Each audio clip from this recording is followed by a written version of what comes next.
Notepad add-on, and I write games for fun. So what are we doing today? Well, today we're going to be working on our favorite game, Soul Survivor, a postmodern TTRPG. So, what's Soul Survivor about? As I've said before, it's a game about Yick. It's a game about the 1990s, more specifically, 1999. Last time on Dragon Ball Z, we managed to handle quite a few different things. The most important being that we actually got kind of the basics of how characters are going to look, as well as the kind of the basic system.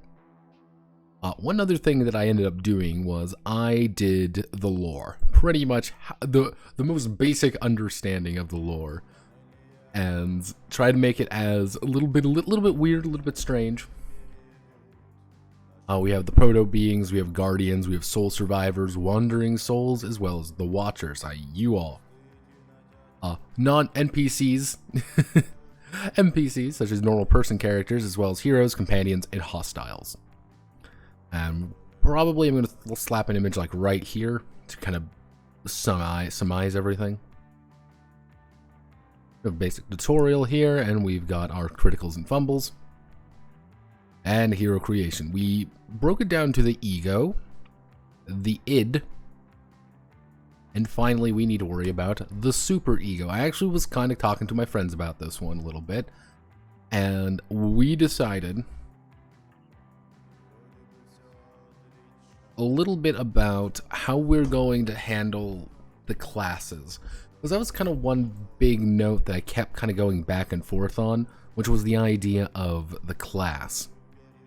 And we, after, again, chatting with my friends, kind of debating on it a little bit, we determined that a strict class system probably isn't the right option. However, I'm going to kind of do what they do in the game a little bit, which is you have a class, like you have a, give me one second, you have a class, but it's not really a class.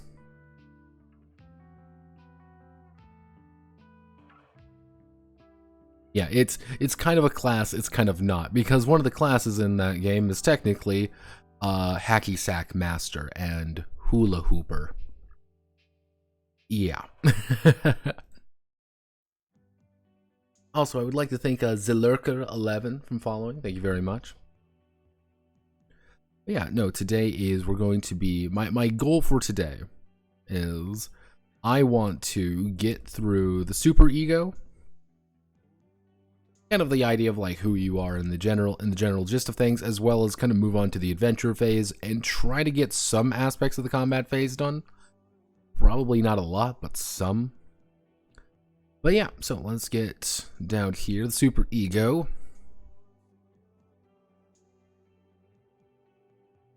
Let's see, how do I want to word this? Heroes confront hostiles. Hostiles in...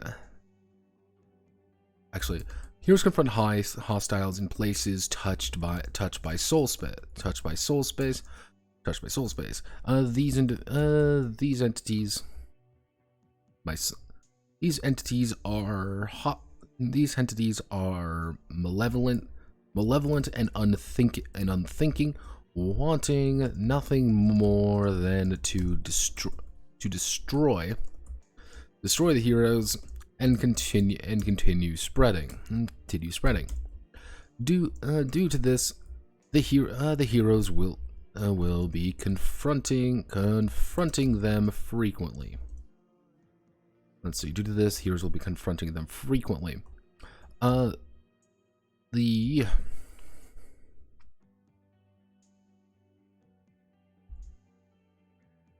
Actually, while inside of soul space,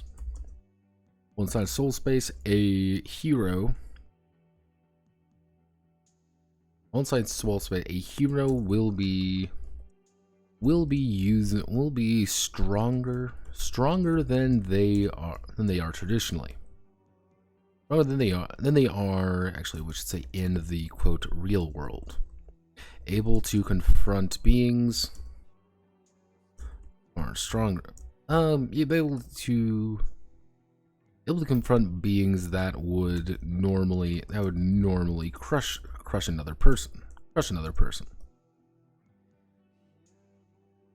Actually, wild side, soul space. This is due to the hero having a quote class. To having a, how do I want to word this? Because the idea behind like a super ego is, part of the person by actually self-critical consciousness reflecting on social standards learned through parents and teachers. It's kind of like the way that you handle things.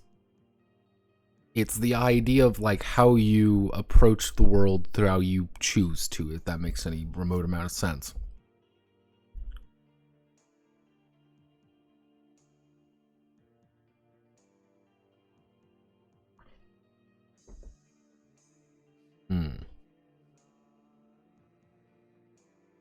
I want to call it a class.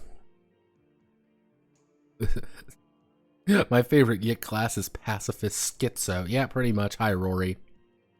Thanks, Rory. Actually, this is due to having a class, which defines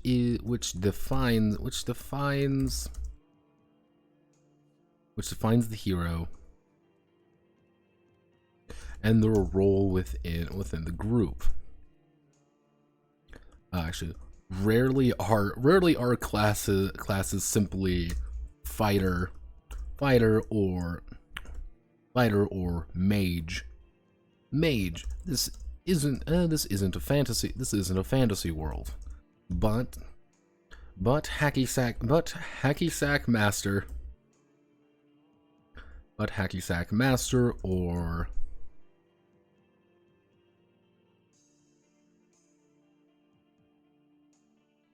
let's see, but hacky sack master and musical prodigy fit the bill.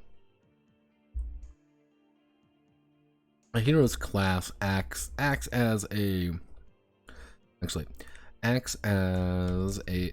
method for them to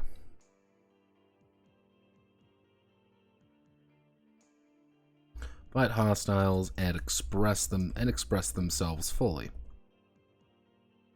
Express themselves fully. So each class. Now, this was one thing I kept debating on, because so far, as we kind of look down here, these are my main ones. What I was thinking about doing is like using cerebral as like magic defense and using enigmatic as magic offense.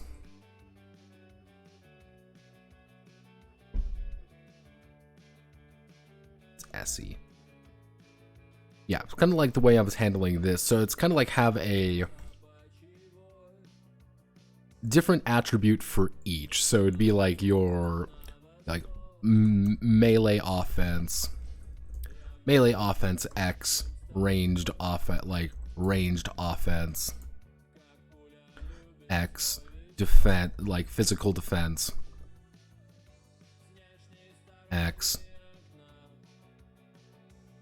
Let's see, range melee offense. Actually, I should say like ability offense. It's hard to kind of dictate what I want to do with that, and then like ability defense. That's what I was kind of thinking of, is tying them all to different aspects.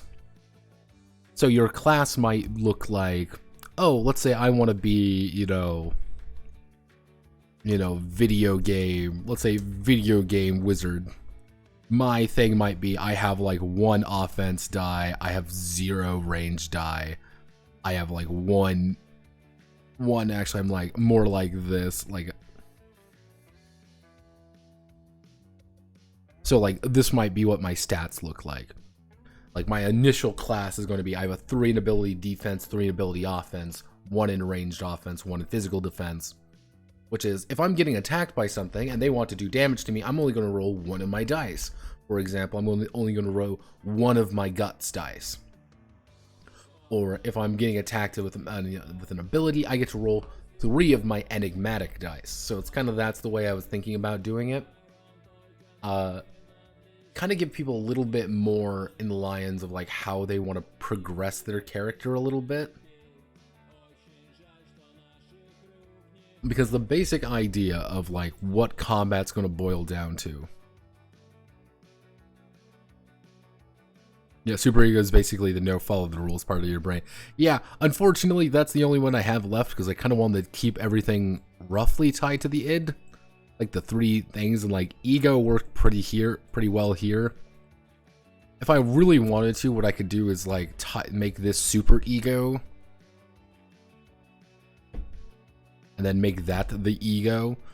Kind of like along the way, like you are this is who you are. Not really following like societal boundaries. It'd probably work a little bit better.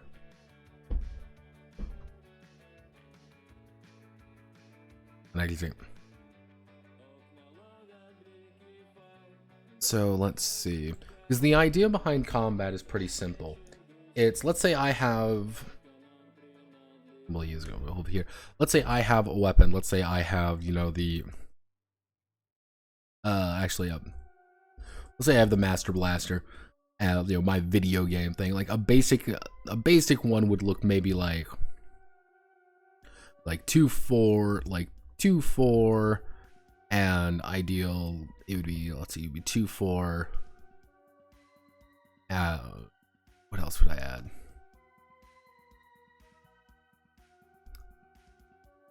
Yeah, something like this, for example. So for like the Master Blaster, what I would do, and using our boy here, tell me about your stats, please. Let's say he has got a cerebral D8, enigmatic D4, and a flowy D6. So his range offense is right there. And let's say he would be rolling just a D6. So for example, he wants to make an attack. He's going to make an attack roll fast. If he rolled just a 4, he's going to do 2 damage if it hits. He's going to do 4 damage if he does kind of like a bigger attack. Which is one of the ideas of like, you can always rely on... Reliable attacks are always going to have you roll the millennial die. That's the big thing. Like, reliable attacks will always have you roll the millennial die. Bigger attacks are a little bit harder to pull off because you're only going to be rolling whatever your basic die are. Or maybe like only D6s or D8s, but you're going to do no more damage with them. That's what I was kind of thinking about doing, and then tying it to like, oh, you want to do a ranged offense attack, you're going to be rolling 1 die. If I want to like do a ranged offense check, then like, yeah, I may be able to do that or something like that. That's kind of how I can see it in my head. So, or do I just want to make it, the other option is just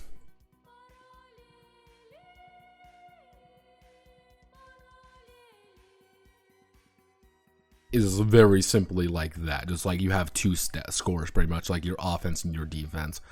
I'm leaning toward this. I think that's a better idea. Oh, not a better idea, but an idea. So let's see. Each class has 5 attributes, which dictate the number of combat die rolled for an attack. The higher actually rolled for an attack or defense. The higher the value, the more die are being rolled. Each of the combat attributes is tied to an ego. An ego of the character is tied to an ego. Being the die type being rolled. For example, actually being the die type being rolled.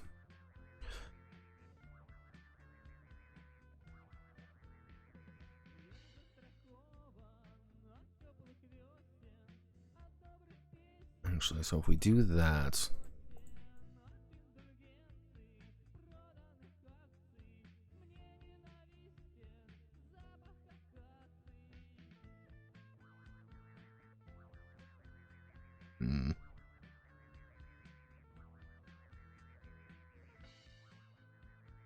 that reminds me, I need to do... We do this. We do this. We'll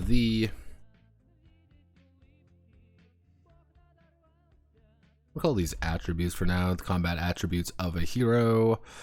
We don't need you. Delete column. We're going to make a column on the right, merge them together, keep my life simple.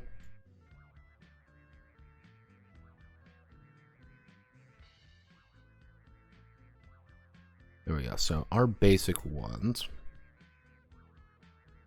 Melee offense.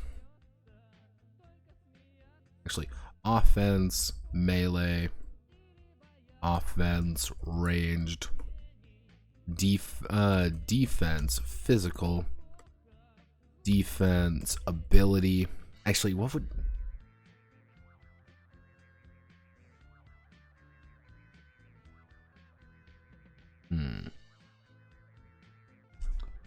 What would you refer to PP as? Because in...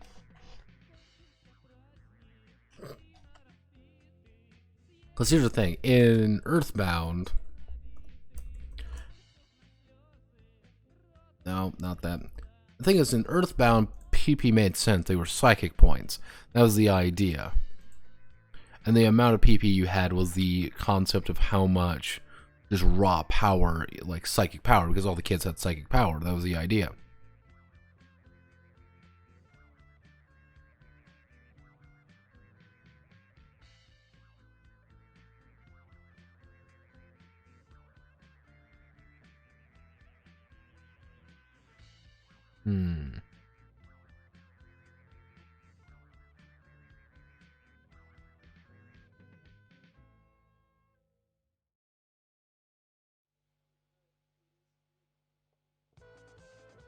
Are that what they were referred to as in Yick?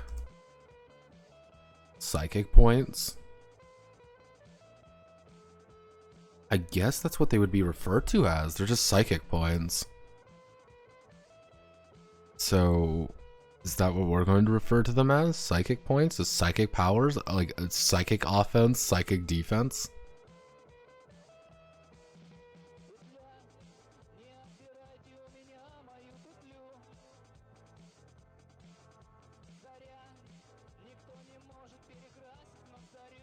Like...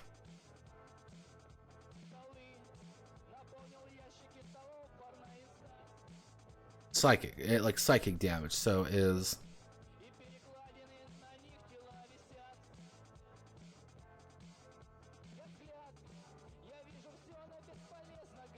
Yeah, so it has to be, it would have to be psychic, it would be, you know, it would be offense, psychic. Because that's what PP would stand for, unless there's like a better...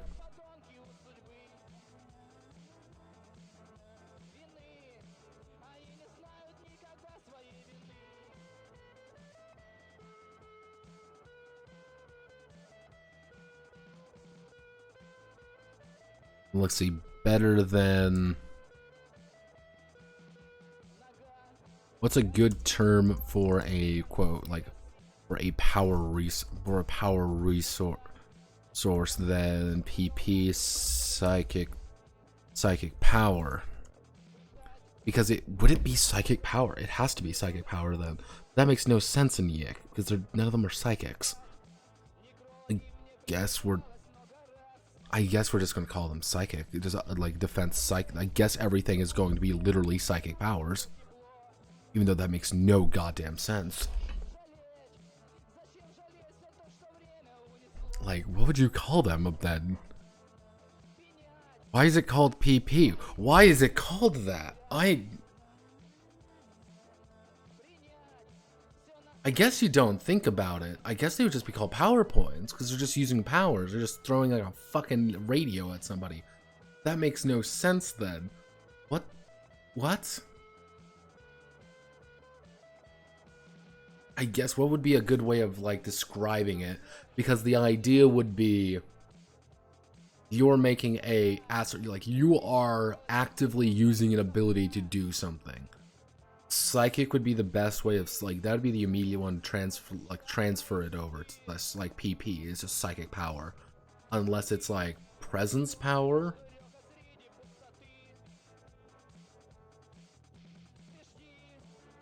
I guess we'll just go with psychic for now, because I legitimately, you don't think about something like that until you kind of sit down here. You're like, why is it called PP? I'm like, yeah, it's called PP because he just fucking stole Earthbound. Zyek is a creatively bankrupt fucking thing. Let's see. We want to do something like this.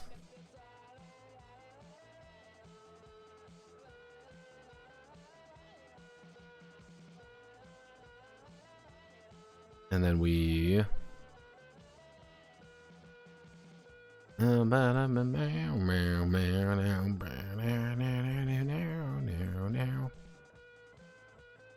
then we want to...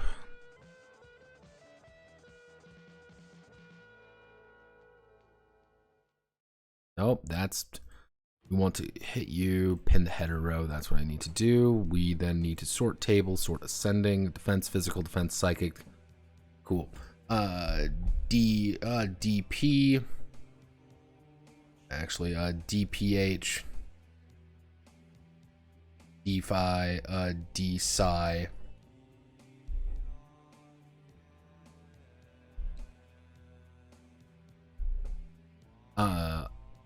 OML. OSI. Okay, go away. I see you, little bug. Go away from my screen. Get away. I can go. I know it's bright. Let's go away though. Okay, I'm gonna turn on a light for you. Reginald, please. There, lights on. Light. DeFi,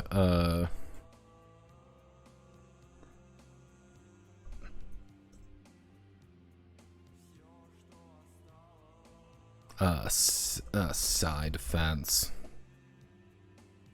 Mel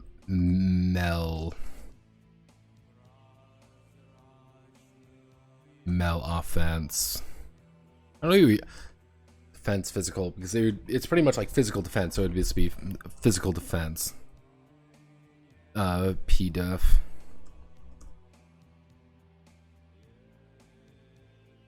P-def, physical defense. PSY defense, OFF, melee, OFF, PSI, OFF, RNG. Kind of get a, that's probably not the best way of looking at it, but it's a way. Then we have to do the attribute it would be tied to. The attribute it's tied to would be... I remember we need to do physical would be...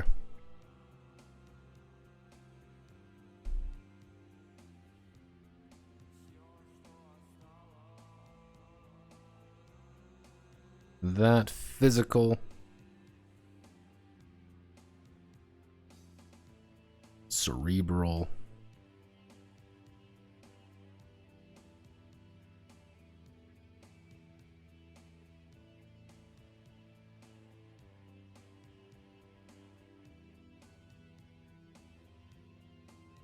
cerebral. Offensive side would be enigmatic.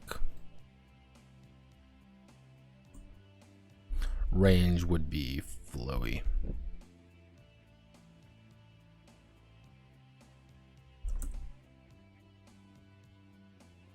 The classes ability to defend itself from physical attack.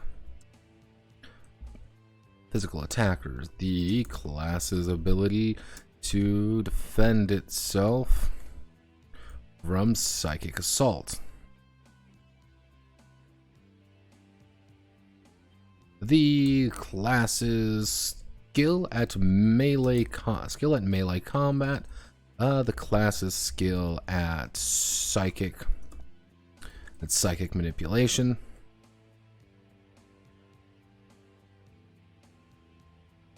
That's ranged combat. So we've got the basic ideas. Probably change the nature of these a little bit, and we should put a column above being like attribute. So we could do attribute abbreviation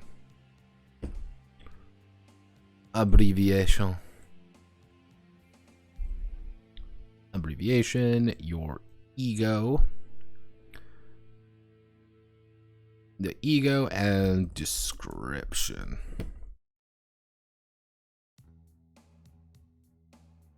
There we go. Attribute, abbreviation, ego, and description. We have a good idea of what each of them do. So then we immediately go here, being like the hero can the hero first must name their class. This defines who they are. This defines who they are and their role. This defines who they are. Then they will assign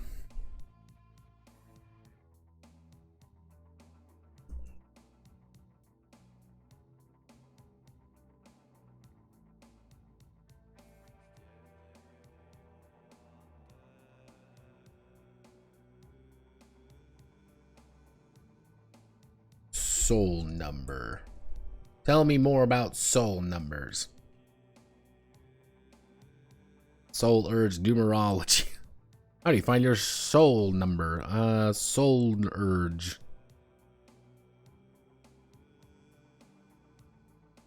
So I guess 9 represents cardinal numbers in numerology, and the highest value symbolically. It's a culmination of wisdom and experience, and buzzes with both energy and endings and new beginnings. What about 7? Wholeness and perfection. How are we looking at 8? Wealth and achievement.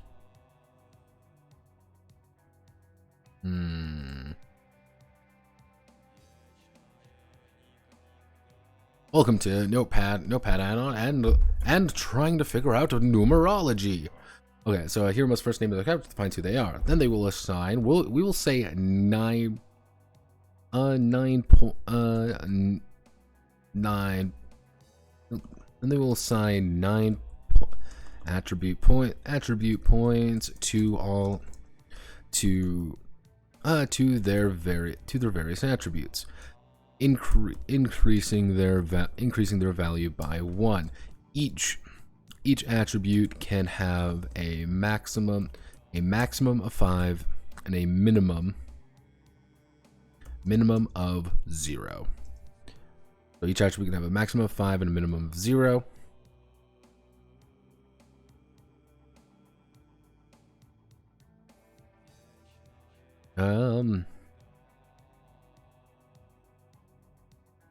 Finally, the hero must determine a soul weapon. Not a soul weapon, a soul synonym. Give me a good synonym.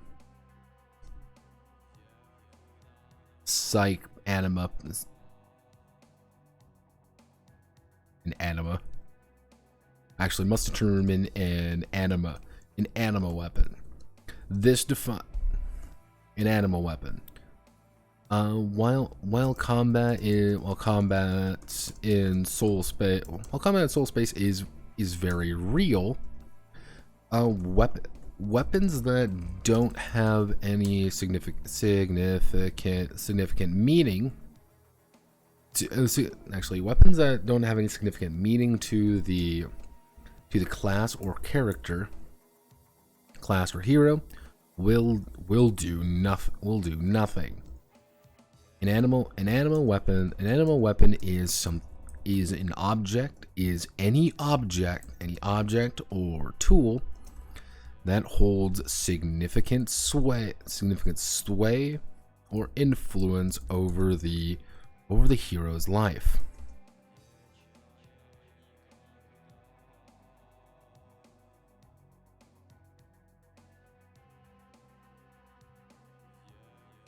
There we go, and then we should be pretty much done. So yeah, that's pretty much it.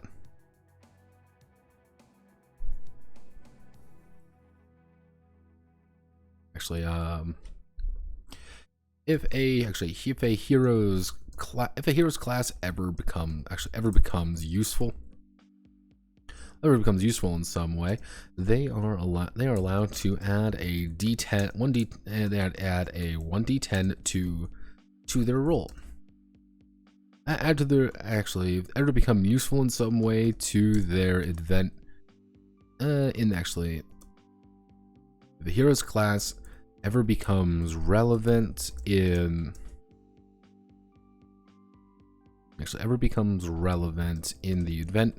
the adventure phase, then the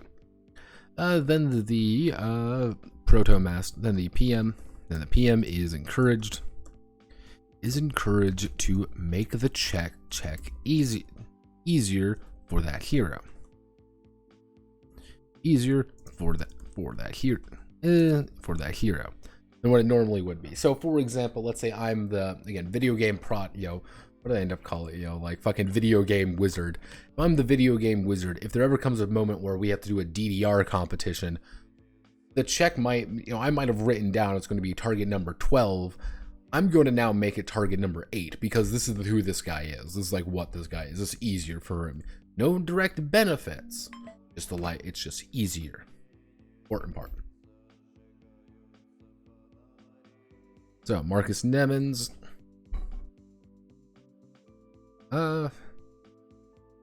he has chosen the class of video of. How do I want to do this?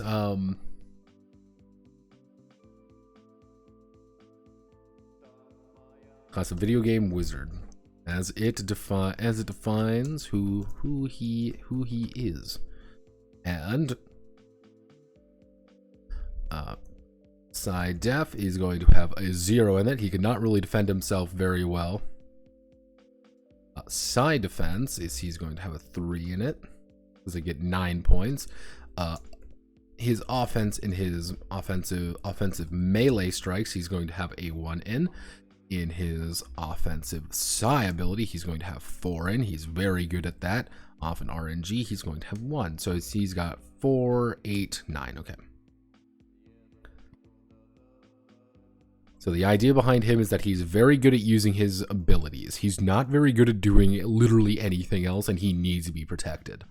However, that's his point. That's who he is. However, I could what I'll probably end up doing is doing 2 examples. Actually, here's what I'll do. Do I want to do 2 examples, or do I just want to have 1?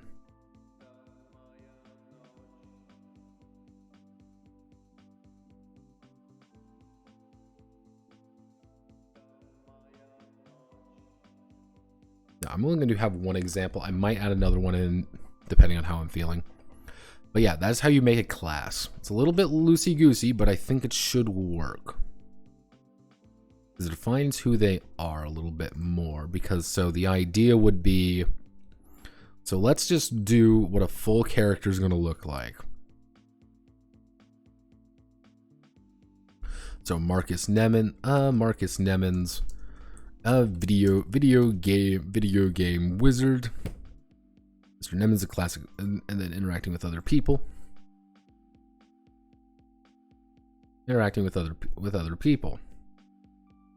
We have his ego scores, pretty much how he views, kind of like how he is. We've got his tactics, who he is he wants to hide from prying eyes, and he is terrified of unfamiliar people. And finally, we have his video game wizard class, which look like this. So this is what a full character is going to look like roughly. Actually, I should do what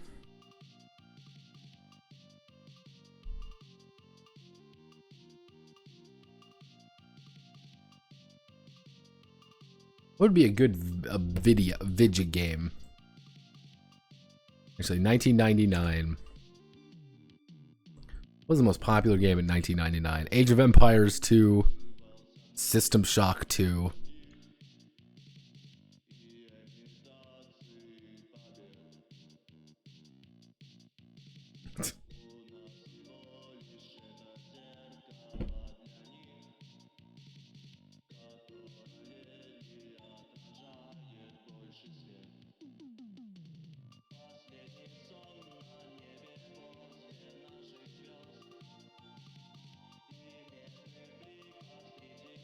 Would be the most comfortable thing that he would feel actually swinging at someone. Probably be a controller.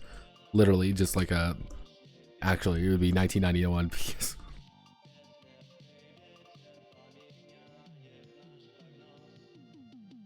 Let's see, the PS1 would come out in 94. Actually, PS2 release.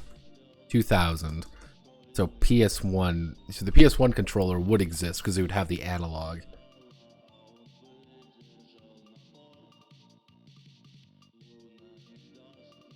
So the dual analog controller would exist in 90, so it would be 97. So this would be the big thing. It wouldn't be the dual shot. It would be the wouldn't be the original. It would be the with the buttons.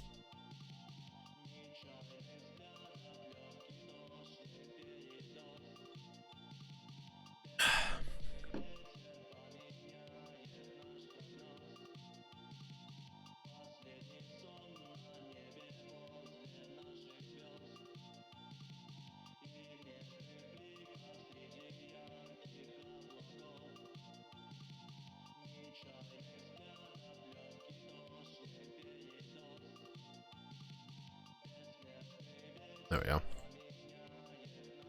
The DualShock came out, what, 99? Yeah, 97.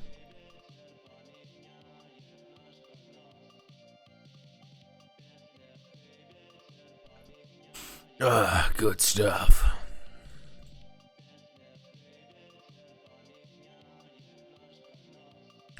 Okay, so we've got that done.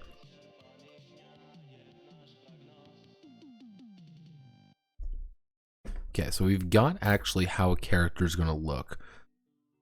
Characters are pretty simple, but they don't really need to be too exact, too precise. So we're going to move on to the adventure phase. Actually, more accurately, two worlds,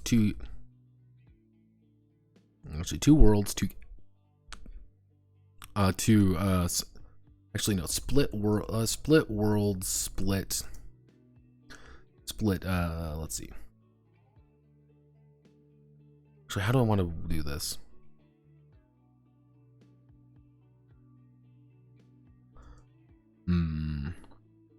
Because pretty much this is, I need how to explain kind of like this phase system a little bit. Actually, I know.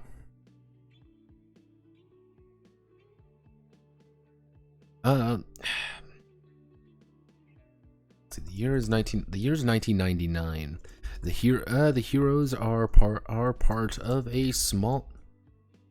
The heroes are going. The heroes don't realize. Their current destiny until something happens. That something can be many things. A murder, a disappearance, or simply a catastrophe. However, this event was caused in part by soul space and the soul space's arrival into the world to hunt for a soul survivor. As a the heroes will be drawn into the mystery. Will be drawn to the mystery of the situation.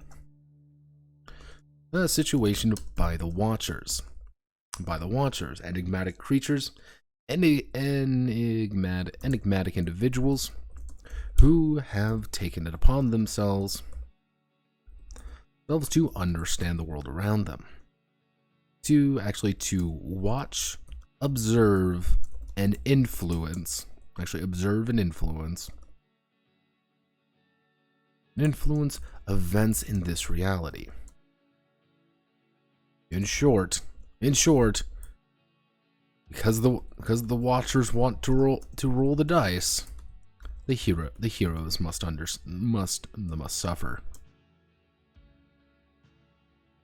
Because the entire idea of this game, the entire concept of Soul Survivor, is that you, yes, you are an entity called a Watcher. Go right here. You know, Watchers are souls who have given up their physical form, or former soul survivors who choose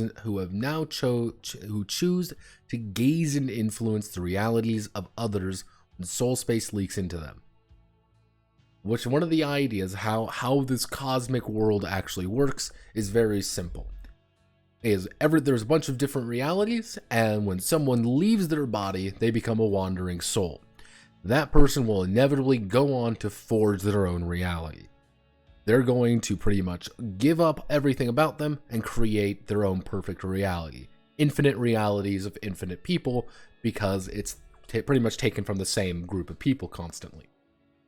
However, the problem is when somebody leaves and tries to enter a different reality, they're going to become a soul survivor. They've entered into someone else's reality where they should not be, and pretty much open a small rift. That allows soul space, which is the absence of reality, in, trying to get them back. And that's what kind of causes all the chaos. That's what things go wrong, and that allows you, the Watchers, other pretty much souls, to look in on them and influence events. Simply because you are there, the heroes are going to go on an adventure, and you're going to be influencing events for the heroes. That's kind of the problem. That's why we don't know everything about the heroes right away, because they haven't told you. And kind of doing a little bit of a, I'm going to say, dare I say, postmodern bullshit, which is the idea that the hero is going to be growing alongside you, just as same way, kind of like a character you play. You never get a full understanding of how a character plays until you've been playing them at least for a little while. And in like session 1, they're going to kind of act one way, but by the end of the game, they're going to act a very different way. Or they're going to kind of put more into context of different things. You've gotten more comfortable with a character. You understand how they think a little bit more. And you also kind of get why they are the way they are. They become a little bit more of you. Same thing here. When you first start, you don't really know much of how this character is. You kind of have some basic beats about them, and you know where they are. However, you don't really know much else. But as you begin kind of playing with it a little bit more, you begin to understand them more. You learn more about them. But it also is, oh no, somebody died. You don't give a shit. You're a Watcher. You just observe. And if this person dies, you roll up another character. They're here. Why are they here? Because you're watching them. That's that's kind of the idea of like explaining some of the mechanics of tabletop games by virtue of you being this creature from beyond. You are a alien being gazing upon this thing, being like, yeah, this is kind of funny. Oh no, something disastrous is going on. I think they'll succeed. I rolled a 12. Be like, okay. You know, the universal will is backing you up on this. Or man, this combat's going bad. I'm feeling pretty confident about it though. It's kind of that idea. Again, kind of playing a little bit on that postmodernism, which is the idea of, again, to me, as I've described before, postmodernism is the idea that the author, the individual, is more important than the work. Which here is along the idea of being like, you, the player, are going to influence how your character is going to evolve far more gradually than in other games. It's kind of like, here's your traits, here's how you operate, I'm going to give you what your class is. You're going to kind of learn a little bit more about them over time. Even though you created them, you don't quite know where they're going to end up. And that's the funny part, is like, how do you react to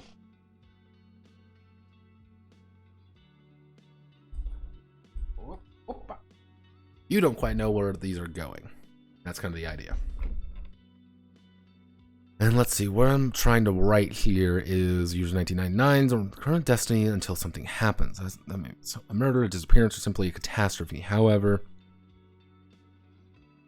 this event was caused in part by Soul Space's arrival into the world to hunt for a soul survivor.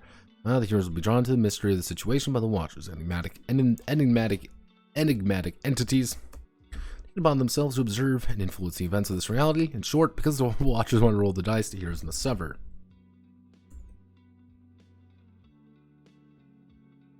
The hero's journey is split up into two distinct phases.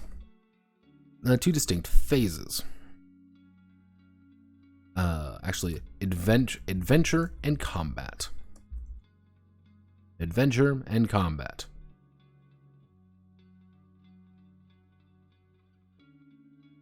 Actually, now would be heading 2, would be heading 1.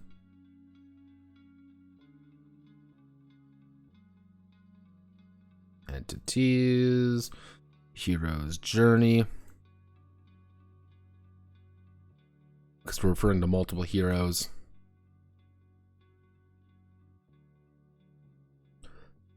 And then we do the adventure phase. Or more, I could probably call it like reality in combat, but I'm gonna call it the adventure and not. That's one of those things I'm gonna have to probably go back on and do a little bit of rewriting. But the adventure phase. There is a mystery to be solved. Hey, people. Nothing. I just been kind of going over Soul Survivors a little bit here. Got the class system hammered out. I think this is going to work pretty well. It's a little bit janky, but it should work. And did a little bit of finished up the lore section, as you can see. I went a little bit ham. Let's just say that I went a little bit ham on it. But welcome to Yik lore, otherwise known as my lore, because Yik doesn't have very good lore. There's a mystery to be solved. Let's see. There's a mystery to be solved. Heroes are drawn into a conflict between drawn into a situation which there may be someone missing, a murder that needs solving, or they are part of an organization, part of a group dedicated to finding out mysterious happenstance. During the adventure phase, the heroes are, quote, in reality. They're normal people in reality, quote, and indicating they are regular people. They are regular people in all indicating they are regular people in all metrics.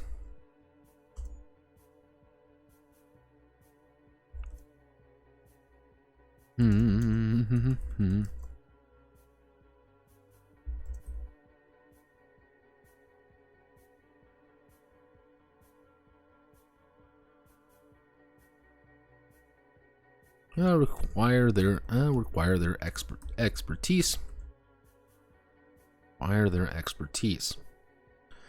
This is one of those complicated bits, like you need to explain, like, this is what's happening here. This is the adventure phase. This is the you are doing things phase. Like, this is like the actual, I don't want to say it, the meat of the game is taking place in the adventure phase.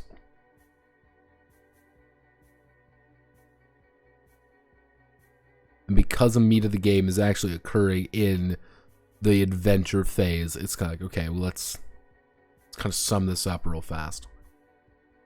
How do I want to sum this up, though? Because actually,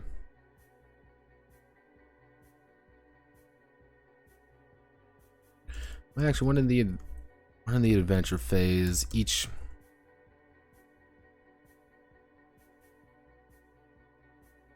every time a hero needs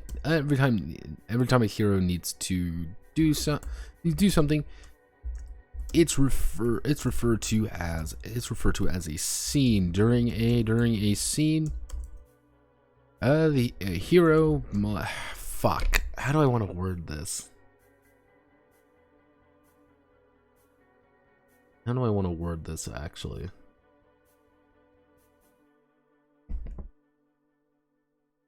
This is one of those little bit complicated points. You can say,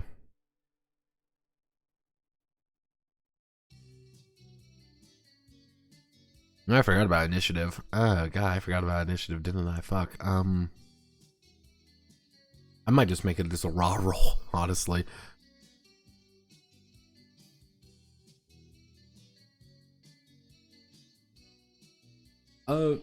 How did I end up doing it? So it's a little bit freeform. With the idea being that you have 9 points to spread among your defenses off and how you choose to be offensive. Which, for example, here I have Marcus Nemens. Mr. Nemens. Mr. Nemens here is classified as a video game wizard. He has 0 physical defense, 3 psychic defense, 1 offensive melee, 1 offensive psychic, and 1 ranged offense. So, for example, he needs to defend himself from an attack, from a kind of a psychic attack. He's being attacked. What he's going to do, he's going to take his basic millennial die, a d20. We're going to look up here. His psychic defense is cerebral. We know he has a d8 in his cerebral. So we're going to take multiple d8s. Then I'm going to take multiple d8s. So I'll take 3 d8s. Here's my other d8. Another d8. Can I get another d8? Can I get another one? Come on, where's my d8? There's my d8. And we're gonna roll to see how much damage we can block from it. So we're gonna roll. And I have an 8, a 4, a 3, and a 16. So I might be able to block quite a few little bit of damage from that by virtue of defending myself. That's pretty much how it goes, because it's kind of like a roll and assign system, you could say. So this is just the number of dice you're going to be rolling. A bonus dice, you could say.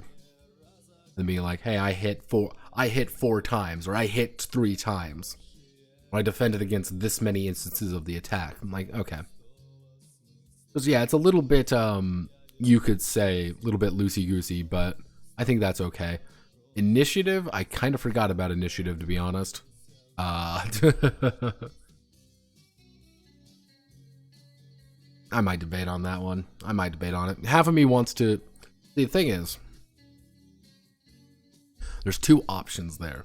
Option A is we literally just put like a speed stat here, which we don't tie to any ego.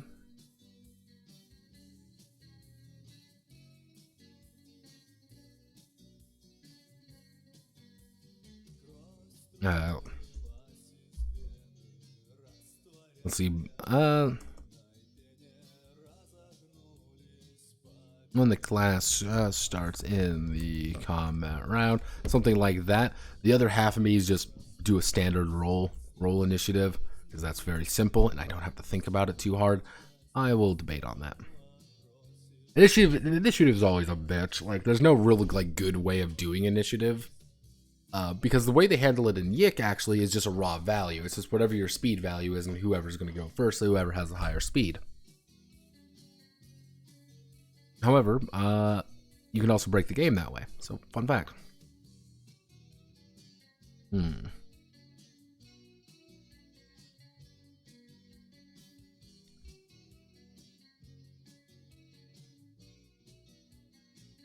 Let's see, we want to do investigation. I don't really know how I want to word this.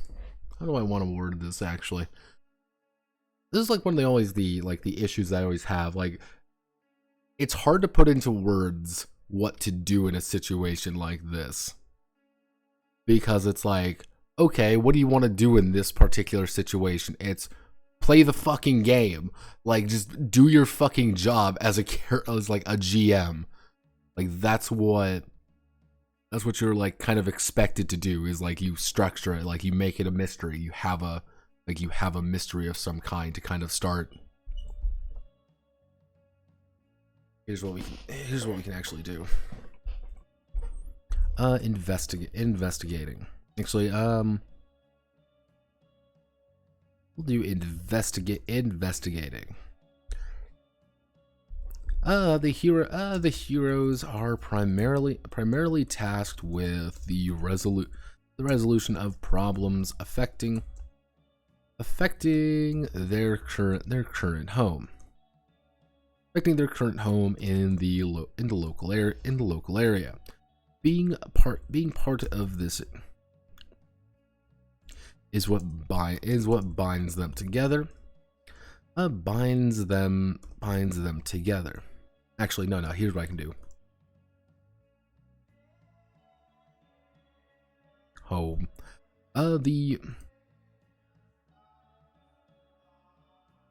Let's see, the setting of the adventure.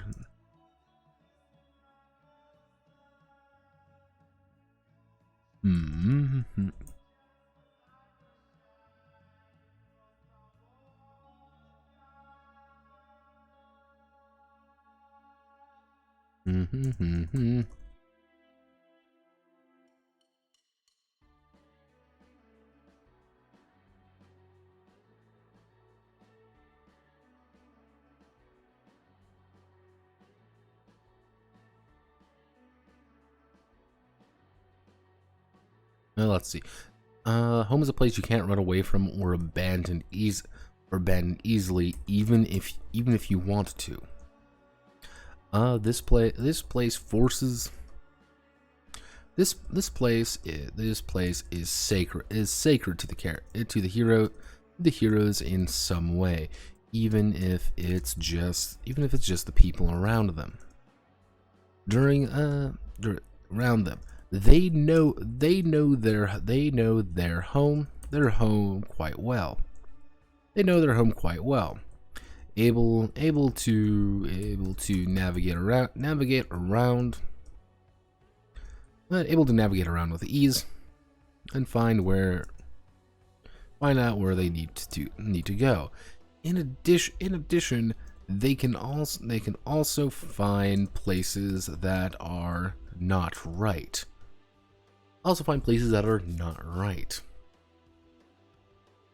Actually, they need to go. This connection to home is what compromise. This connection to home is what drives the heroes to pursue their investigation. Let's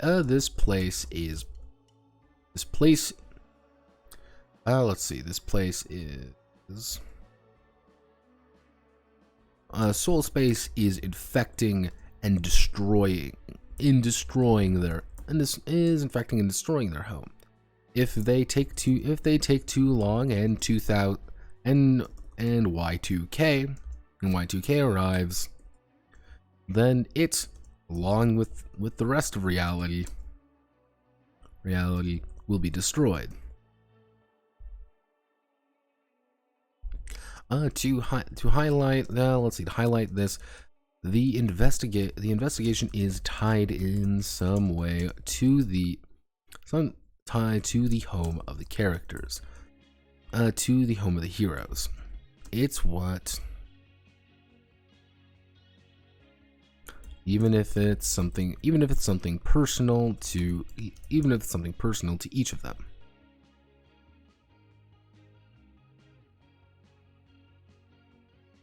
Let's see.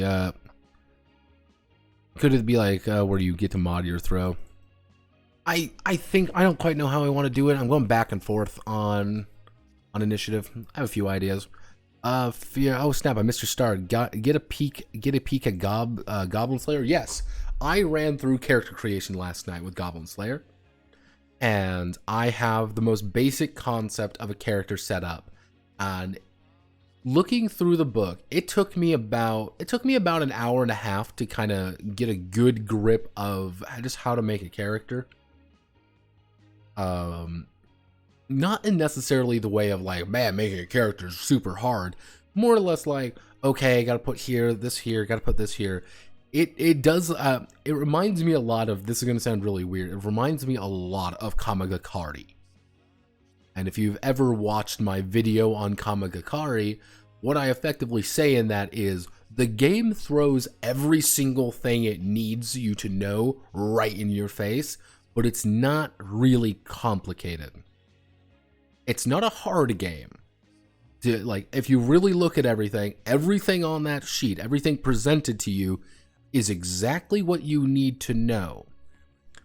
The only problem is it's a 600-page book thrown right in your lap, and and it was like it's a 600-page book thrown directly into your lap and said "fuck you" and the horse you rode in on. It's like, okie dokie, then we're going. It's like, oh shit, all right, hey buddy, how you doing?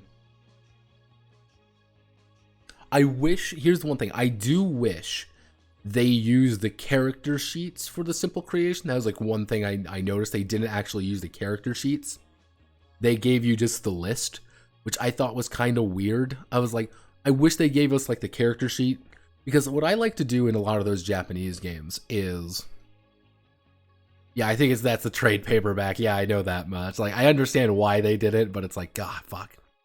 Because what I usually like to do is I like to reference the sample characters in when I make my own character, because I always make my own character with the Japanese games. Every single time I will make my own character, because if making a character is so absurdly hard, because I think it's hard to do, because like sample characters are kind of like a weird thing here, I've noticed in the West anyway, which is a lot more accepted in the East. I think that's a bigger thing in like Japan and China. A lot more like, yeah, sample characters.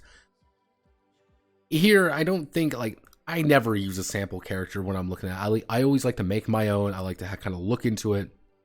And if you even look at like all my games of how I actually do things, is I teach you kind of how the game's going to work by the time character creation ends.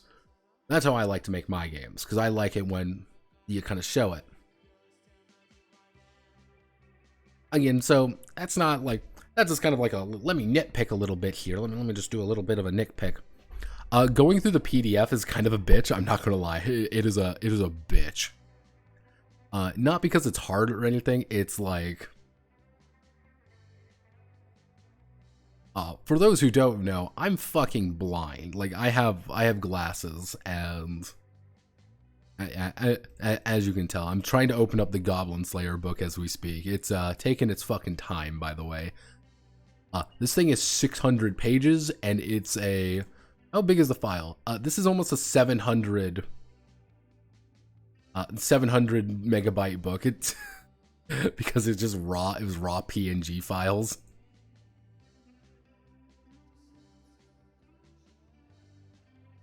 Yeah, the annotated OCR. See the video.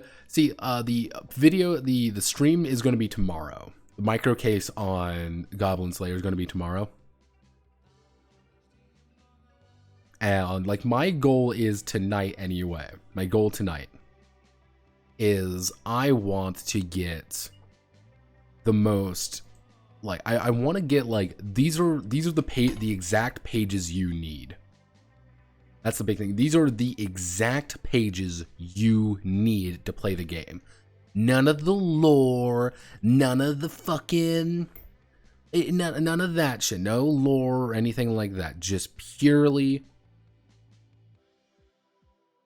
like, yeah, this is what like, just purely what you need to play the game. Because, like, yeah, here's Gorbino Slayer, as you can see.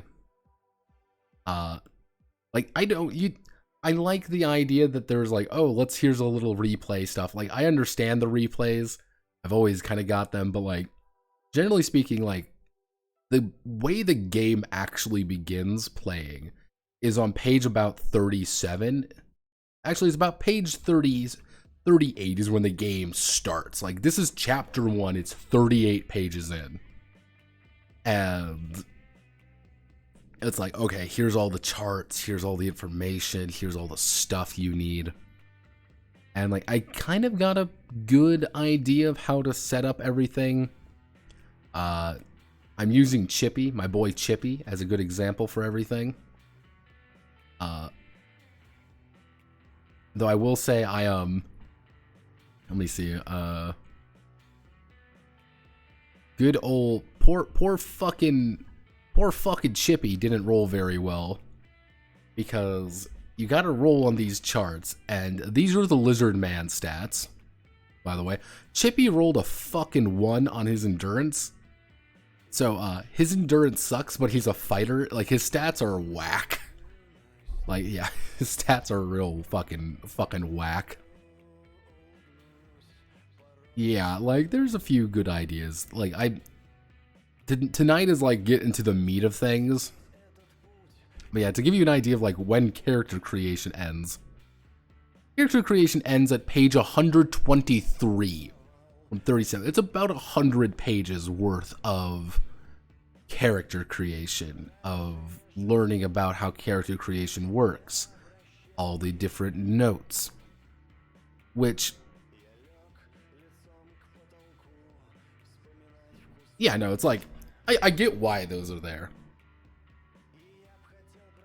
I get why they're there, but I will always meme about it. But it's just kind of like the idea of being like, I think people are going to open up that PDF and be like, this is 600 pages, and immediately close it. And I want to be like, this is not actually a 600-page rule book. It is not. Character creation, if you kind of know where to look and how to just to do everything, it's going to take you about 10 minutes. It's very simple. The rules are going to take you about 30, 40 minutes to kind of get all the right information.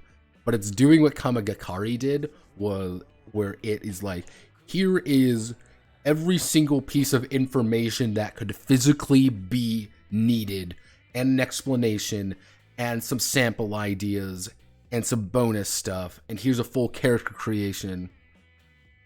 And like, here's a big idea. Like, my initial thinking was that this was a box set. Like, in Japan, this is a box set. Because it's like, here's the main book was like character creation and the rule set. Here's the spell book, and here's the monster, and like, here's like all the monsters and stuff. Like, they are 3 separate books that for the Western release, they just put together.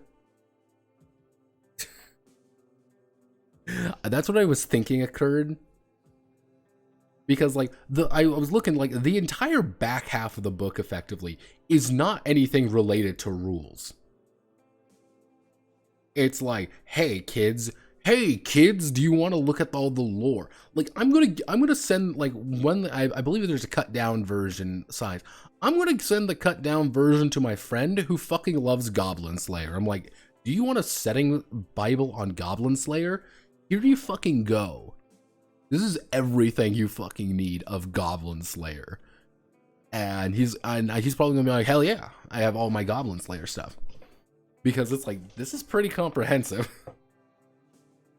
Which I think one of the big things is I never really got into Goblin Slayer super hard.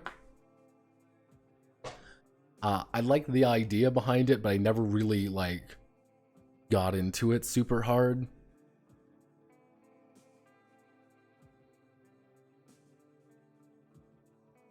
There's franchise tie-in. See, that's one thing I actually need to check for tonight. That's what I'm going to probably check tonight is because the book came out in 2019. So, because, like, it even says, like, it came out in 2019, like a Goblin Slayer movie. Goblin's Crown came out in 2020. Like, let's see, 2019.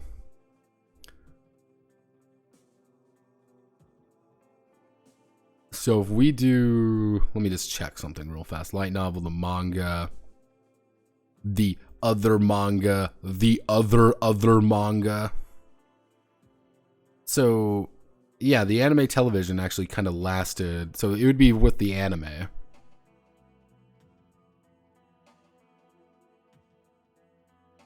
Yeah, so it would just be the animu. Yeah, so that's what I'm thinking. That it was made to promote the anime. I also have this weird. Oh, that's gonna be awful. Like, I have this weird feeling, and this is my theory. I have no way. There's gonna be a new season. I have no way to confirm this.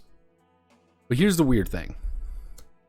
The Konosuba RPG came out also in 2019.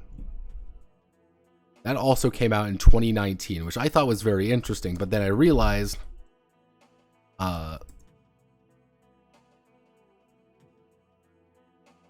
Konosuba The Legend of Crimson, the movie of Konosuba, came out in 2019, and there's actually an ad for it in the book.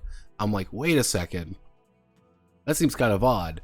So I need to check some of the dates of like when things were kind of okayed and when things came out. Because I felt the Konosuba game was really rushed. It didn't feel very good. It was one of those things where like this game is being held up by the fact that this is a good system, not that it's a good setting right now. It's kind of like this is the bare minimum you need. Well, I'm even just like going through the initial bit of Goblin Slayer, I'm like, this is pretty fucking high quality stuff here. I have a strange feeling was there a little bit of like, well, Goblin Slayer's doing it, so we need one, or was it chicken or egg in that regard? I think that's just a little bit weird because those two came out like right at the same time. I remember that and Yen Press said, well, we're going to publish both of these right at the same time. Actually, that reminds me.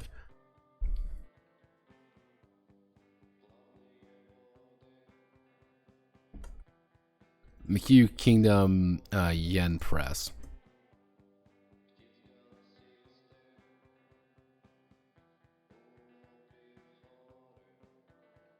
Okay, so this was the other big one that I remember, is that they published this Mikuyu Kingdom, the Labyrinth Kingdom. This was the other big thing here about Yen Press, is that this is what they wanted to do. And everyone was really excited because they're like, cool, it's, Mikuyu Kingdom, Labyrinth Kingdom, they're going to do the RPG for it. That's what everyone thought was going to happen, and they never did, so... Interesting. Group SNE does make a lot of shit. However, I don't think we've really got anything from Group SNE out here. Like, let's see, what games have you made? Like, we have an unofficial Sword World translation. That's one thing. You gotta remember, we do not actually have an official Sword World translation. This is the closest official Sword World translation we have. We have the unofficial one. I've never read the unofficial one. Like, the Place no Ma. We have actually, fun fact about this, we actually have this particular one, La Place no Ma. This is called Ghost Hunter. If I can find it. Nope, it's not there. We actually have a Ghost Hunter. There's actually I think it is called Ghost Hunter. We have the Group SNE RPG of that out, but we only have the first edition and it's translated by one dude. But like, I wonder, let's do a little bit of looking. It's my stream. I can do whatever the fuck I feel like. Like, let's see. Yeah, there's Ghost Hunter 13. This is 3rd edition, by the way. But yeah, God, I've made a fundamental mistake over here.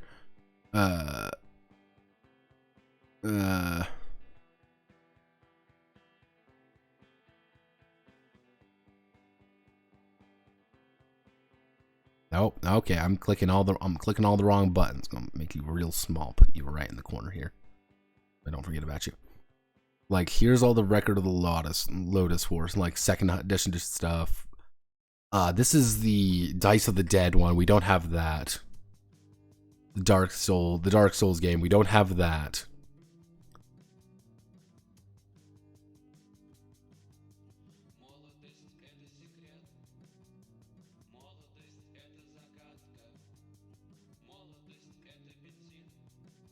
I'm gonna butcher all of it. GM Warlock. Magazines, board games, TTRPGs.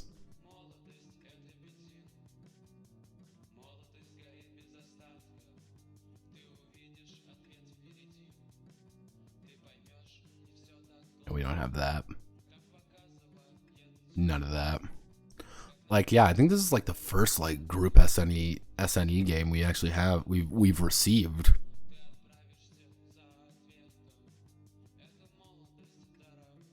I wouldn't be surprised. Yeah, I think it's like what I'm trying to get at here, like group SNE, like we don't get many things through them officially. If we do, but you also have to, yeah, no, Konosuba was Fear. See, again, that was my theory on Konosuba being like, I think that was a chicken and egg scenario, being like Konosuba probably approached Fear after after Goblin Slayer said we're going to make our own RPG. Konosuba probably approached Fear being like, make one faster because we want our our TRPG to be out there at this time. That was my theory on that. Again, I have to check dates, but it's also one of those things you have to remember. Like, we have very few Japanese RPGs. For the pure amount that's out there, we have very, very few of them. And fun fact, we're not really getting much. Fun fact, we are not getting much. Not getting much at all of them in any time soon. That's why I've been like so fascinated in this particular game, Kiznaido. Because like I would have never thought to find this if someone didn't retweet a dude on my fucking Twitter. If someone did not retweet somebody, I would have never found this game. I would have never even thought of this game. And I'm like, this is kind of interesting. This is a weird little indie game from Japan. And I've been doing a blind idiot translation of it. I haven't worked on it in a while just because I'm like, oh, fuck me. There's this entire section I have to do. Like, I've said this before with almost every single one of my Japanese cases. I have to say this, which is like, we do not get a fraction of what's actually produced in Japan. We do not get a fraction. Because, like with Sword World, for example, we're never going to get Sword World here because Sword World would just die in the fucking cradle. Because we have 5e is so prevalent here. Because we have so many other fantasy RPGs. It would just die in the cradle. I think a lot of people would buy it because of what it is, but not necessarily because like this is fucking Sword World. It's undercut 5e. No, absolutely not. Feargully, my brother in Christ. There are people who legitimately think 5e is the only RPG out there. There are people who legitimately think there are no other games. And like the reason I even do the cases, the reason I upload the videos is like, there are other games out there and you should look at them. Because I have talked to people who have zero idea about any Japanese RPGs.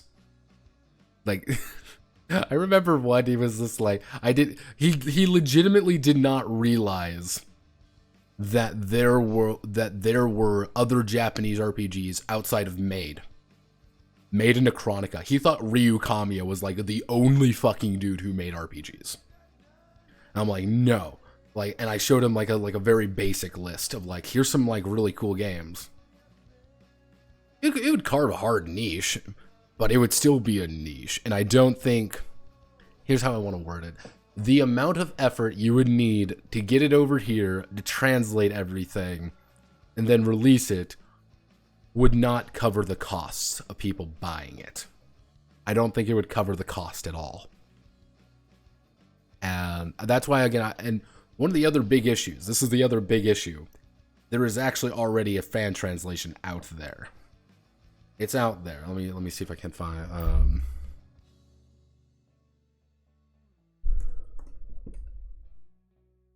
Let me see. I believe this is like the full translation. Yeah, like here's the full translation for it. If you really want to play Sword World 2.5, here's everything you need to play it. Right here. And people have used it pretty actively. People seem to really like it. I haven't gone over it because it's not a PDF and I like to go over PDFs. If I ever get bored, I might do it. But it's kind of like with like Kamagakari. Like, Amy actually did honestly believe Kamagakari was going to sell $10,000 worth of product. 10,000. They have not reached $10,000 a product since Kamagakari came out. They have not reached a fraction of that.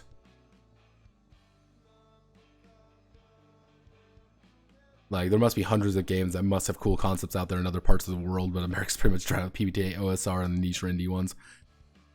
Yeah, I think one of the unfortunate realities is there are probably dozens, hundreds of games out there that probably have a lot of like following, and I'm like, it's hard, like getting it over here and getting it translated. Translation is the thing that is the hardest part.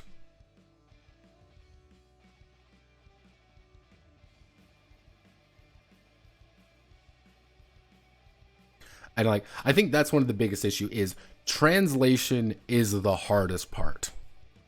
And that kind of goes into like what Feargally is kind of implying there, at $15 source books and stuff like that. And it's like, the second you want to like, okay, who's going to translate? You're going to get one person to translate it, or you're going to get a team to translate it? How much money is that going to cost? Like, what about the licensing fee? Jesus. I mean, that was like the thing with Kamagakari, was that they had the licensing fee. So they licensed it, but they also signed a license that they were going to produce their own content for it. Yeah, so Kamagakari, American Land, Mindful Monsters. There's also the like, even if you look at like the big ones, Ryutama, for example, Ryutama has not succeeded at its Kickstarter goals. Years on, it has not succeeded at any of its Kickstarter, like only a few of its Kickstarter goals. Tenra Bancho Zero has only succeeded at a fraction of their Kickstarter goals. Double Cross, that entire company collapsed. Nobody knows where they went. They're gone. Like, the saga of fucking Serpent Sea is its own disaster area. Like, it's kind of hard to justify it because money gets involved and people get involved, and it's just a fucking mess. And it sucks. It really fucking sucks. And again, if I had infinite money, infinite resources and all that, I'd love to hire a damn good translation team. And I would hire a damn good translation team, license all of these, weird, Japanese company, these Japanese games, get them written out and publish them here stateside or publish them for the greater world. But I would also like to have Russian games get translated. I'd like to have, Dutch games, I would like to have all these other companies, like other countries, translate, then release them. But the thing is, I'd go bankrupt. There's no money. And this is another key issue that people tend to forget about our beautiful little hobby here. There's no money in tabletop RPGs. Not a single dime. The Field 1 Katakawa won't build an empire in the West. Yeah, like Katakawa was the guys who did Tenra and a few of those other games, they were lined up to do pretty damn well. They just kind of dropped the ball constantly because I think the money ran out. And if the money runs out, and then they kind of got to do their own jobs to make sure there's money, and then the translation slows down, and then people forget about it. Got controlling ownership over Yen. Yeah, it's like, Yen wants to do things, but it's like, you gotta, like, this is the one weird thing is, one person, mind you, one person, the same person, translated both Goblin Slayer and Konosuba. Both of them. One person. Or one small, that's insanity. And if I were to really look through Goblin Slayer, if I really look through, Konosuba, I would probably find some issues. And, like,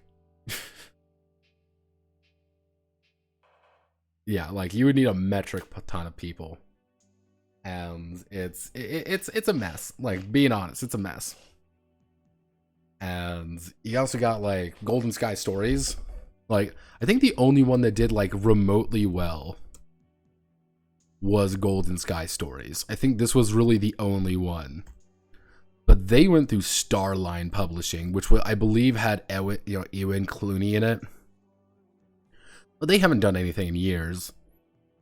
Like, but I even think Golden Sky Stories, they didn't succeed at all their Kickstarter goals, and then they uploaded a bunch of like, oh boy, fairy skies, woo, Dragon World. Oh God, Ewan, what are you doing?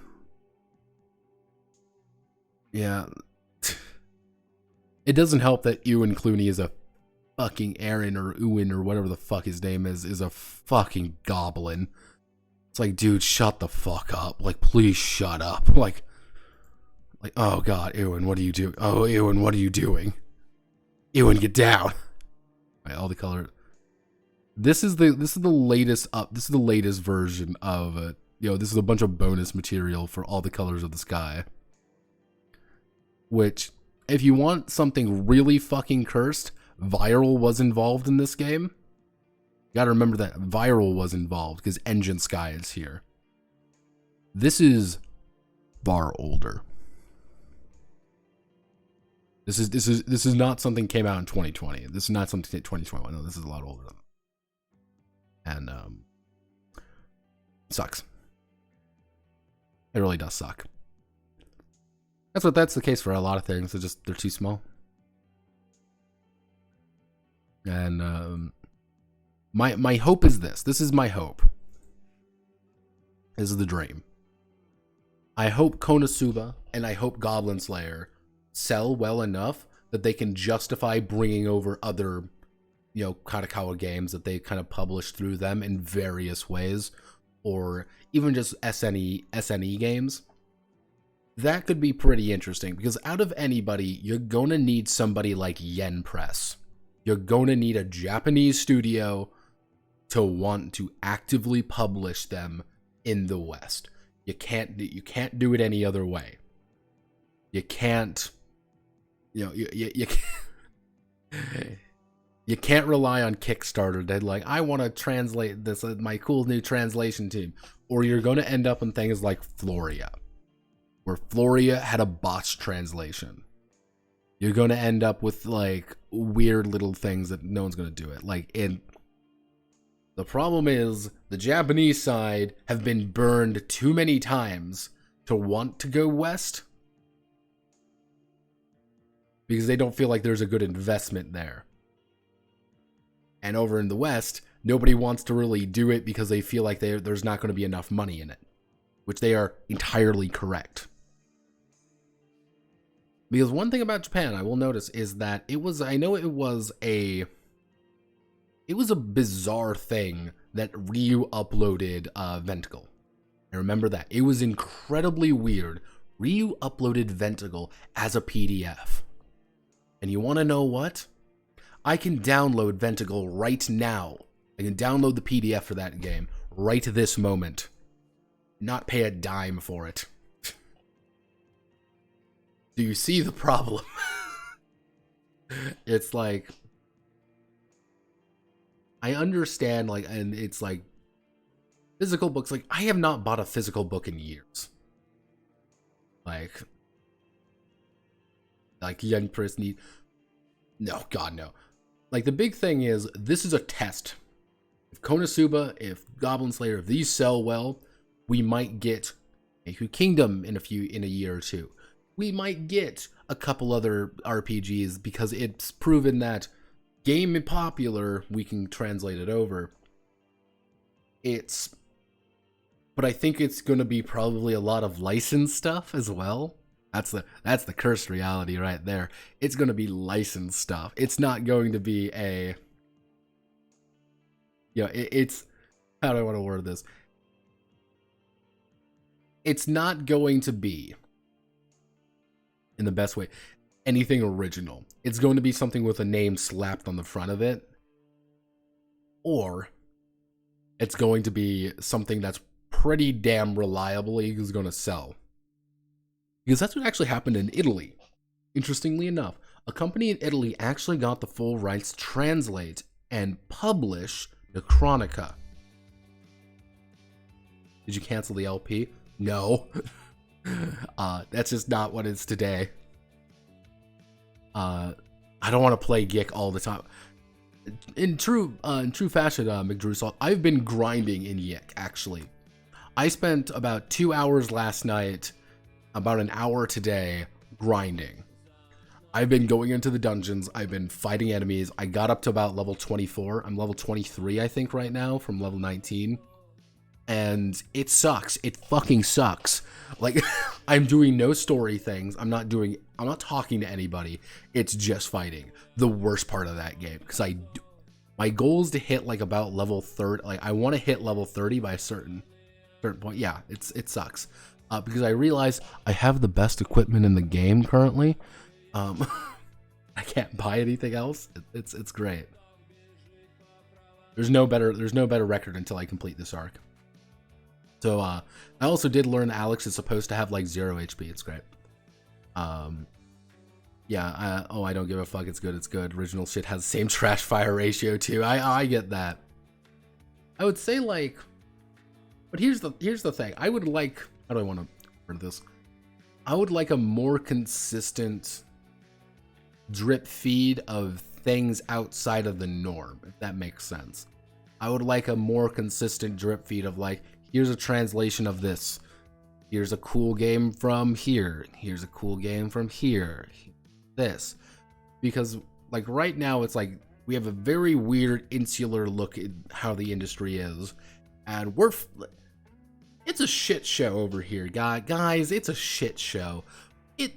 It's not great. And I'm going to assume it's the same shit in the JRPG scene. I'm not going to lie, it is probably a shit show over there. Because that sucks. I usually like JRPGs a little bit more. I'm a little bit more friendly to them because they have some interesting ideas. Just because the way they play is ironically how I've been running my games for years. Oh. There we go. Break my back. Let's get into it. Proceed to investigate full space infecting and destroying the homes. If they take too long, Y2K right, then it, along with the rest of reality, will be destroyed. Investigators are tied in some way to heroes, even if it's something personal to each of them.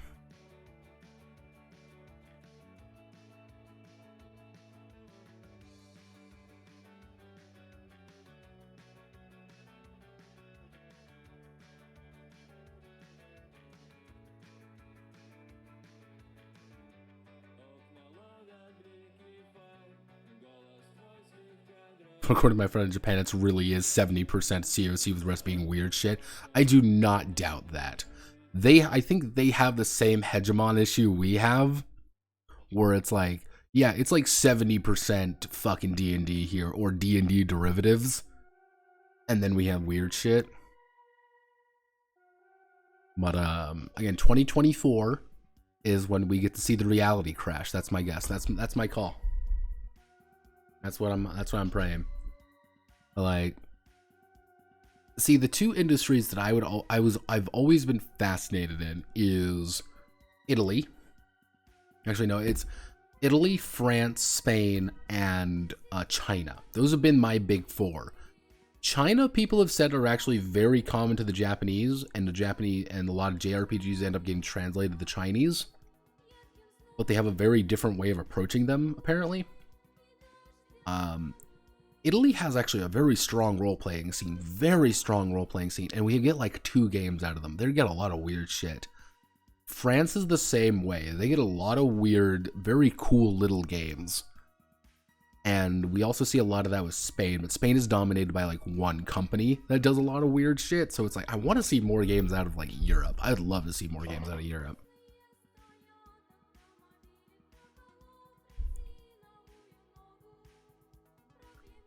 You know, at least it'd be better than D&D tyranny we have now. I think that the problem is like there's now such an association with the name that it's hard to appropriate, if that makes sense. When you say Cthulhu, people meme it at this point. It's a meme, and it's like, oh Jesus. That or like, oh no, save me, Mr. Cat. You know. Hey kids, can you tell me what H.P. Lovecraft's cat name was? Pogging out, even if it's something personal to each of them.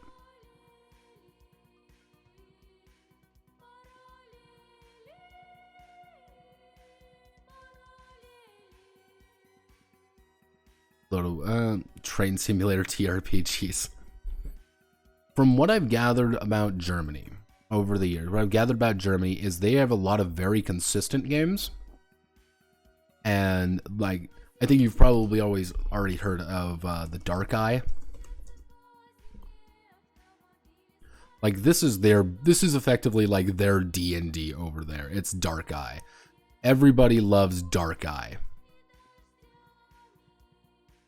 And everyone loves Dark Eye. Everybody likes this, and it's kind of like, oh, it's like D&D, right? It has its own slight vibe to it.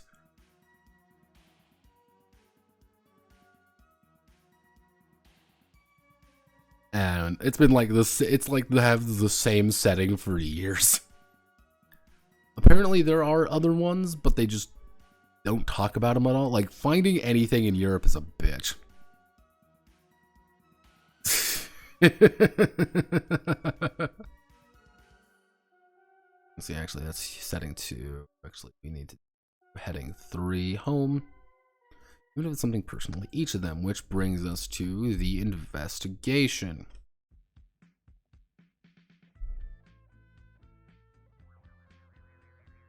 Because what we need to do is the mystery there is a mystery afoot. There's a mystery afoot. Heroes are off. There's a mystery afoot. The heroes are often going to be tasked with finding something. Over the heads of all the heroes is a singular major thread of information.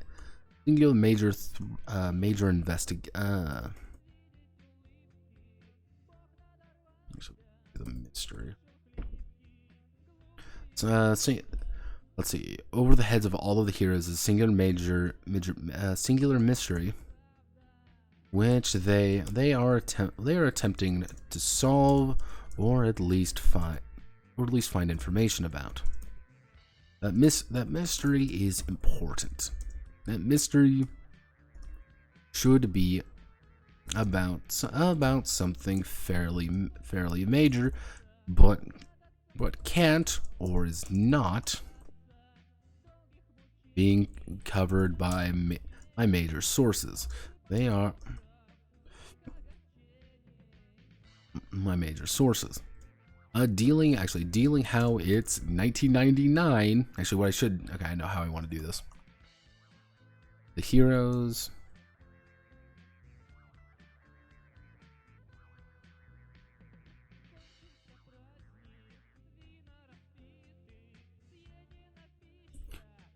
Is difficult to solve with many different avenues to approach the situation.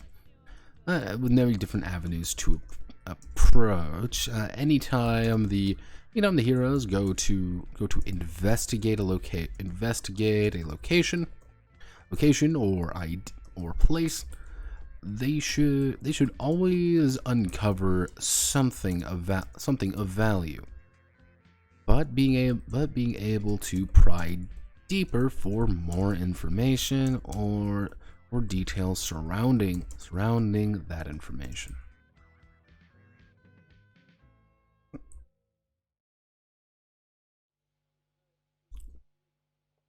Subject of the mystery.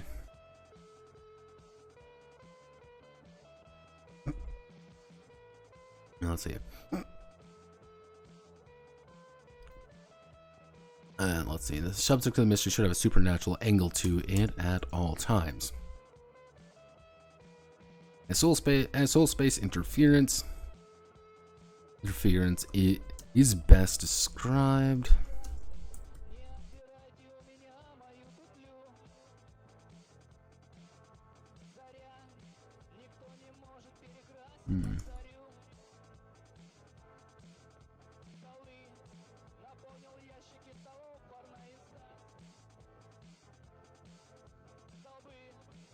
Sign up because I missed some stuff. Please tell me a DMPC is a rule for this game. Technically, in lore, you have very important characters such as the normal person characters, individuals who are standard of reality. They have not gazed upon soul space, nor do they can fully understand the effects of soul space. Then you have companions, who are across all realities. A companion and a hero will meet in some kind of method, close friends, siblings, or even if they find each other in a disaster. If you want to play a DMPC, you are playing a companion or you are playing a literal NPC. It is not only written explicitly in there, you as a character are supposed to do that. That's the point. That's the best part. Because that's where a little bit of the meta aspect comes in.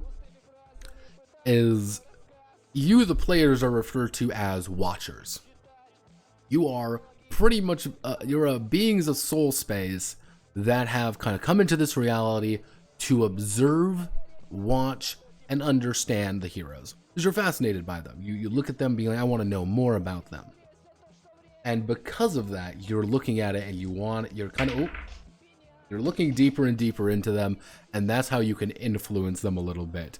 When they want to make a check, you get to roll the dice for them. Because fate's already dictated how it's going to end, but you can shove things in their favor just a little bit. Because you are outside of reality. That is how the game is supposed to be played. It's supposed to be played a little bit weird.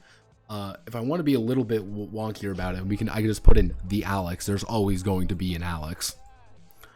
Let's see. Subject to mystery should have supernatural angle to it at all times, as soul space interference is best described as supernatural to the normal person. Like any good mystery, there should be twists and turns to the plot as well. The watchers may know what's going to occur though. To them, the vast unexplainable nightmares they're facing are simply explained. To the heroes, it's a horrifying revelation of how insignificant they are. Yeah, don't worry about them too much. Don't worry about them too much. Because one of the angles, because ironically enough, this is the very ironic thing. If you want a very good example of how this game should be played, you want a really damn good example, it is JoJo's Bizarre Adventure Part 4, Diamond is Unbreakable.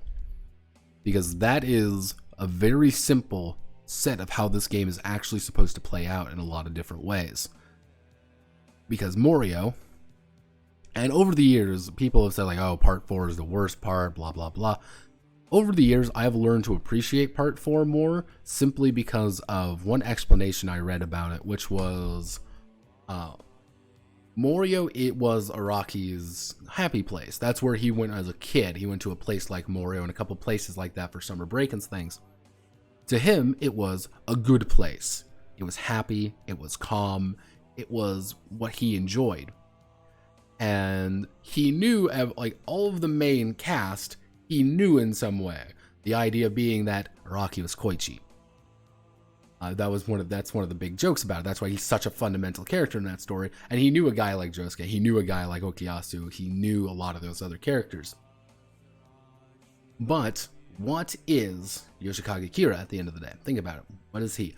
He is someone who is perverting the town in some way. He has murdered people. He has a murder in such a friendly place.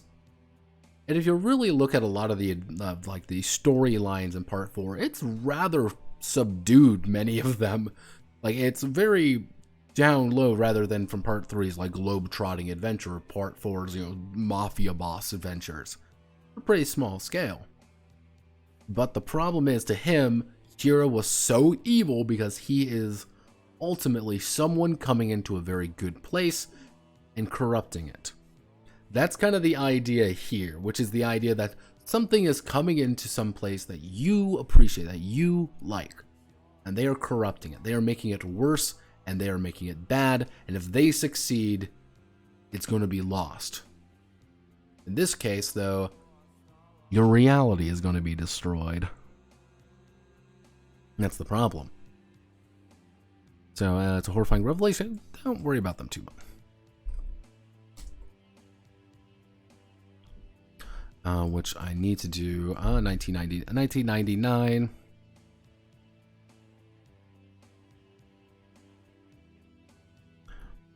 Which, let's see, actually, this is Bill Clinton, wasn't it? Yeah, 98 to 99. Actually, when he, yeah, he was. It's gonna be a little bit odd to explain, because like what I have to do is like, how do you explain 1999 in a nutshell? Like, okay, let me see what I need. Like 1999, we're gonna do heading 3, and probably we're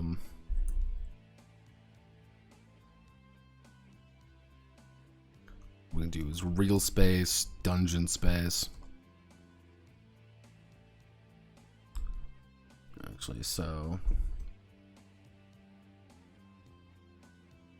soul space. Actually, and then we reality collapse. It's okay. Soul space. Real, actually,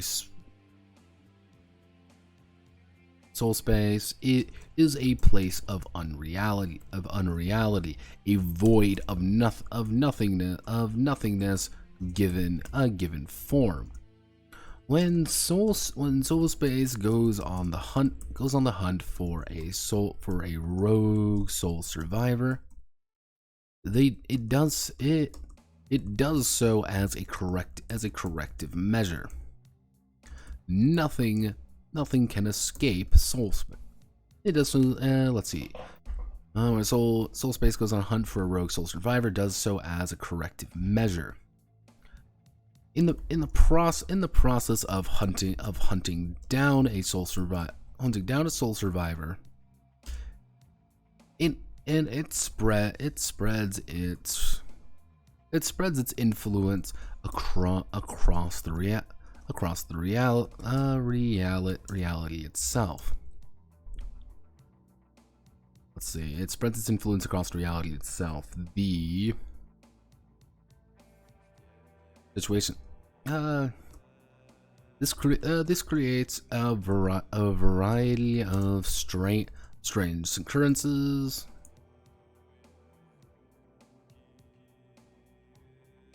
and outright supernatural events for the heroes to encounter. However, the most egregious example of this is in the form of real space, in form of dungeon space. Contrasting real space, dungeon space is a location that has been almost entirely devoured by the influence of soul space.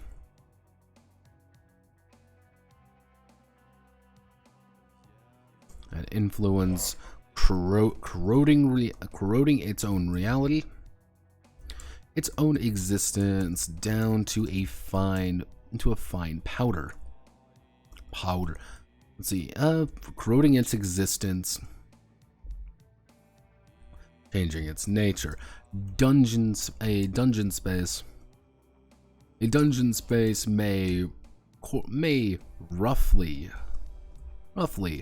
correspond to the location,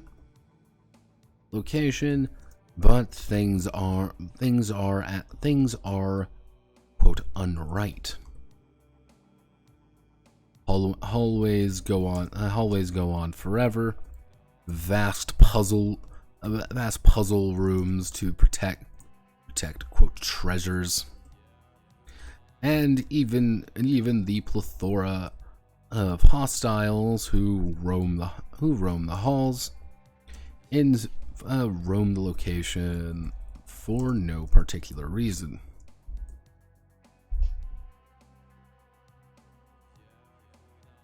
In dungeon space, danger is constant, and those who accidentally wander into a place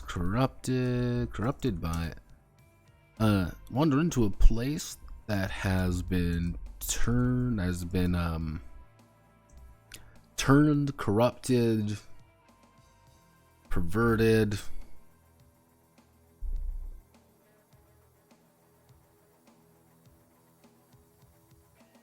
distorted into a dungeon space.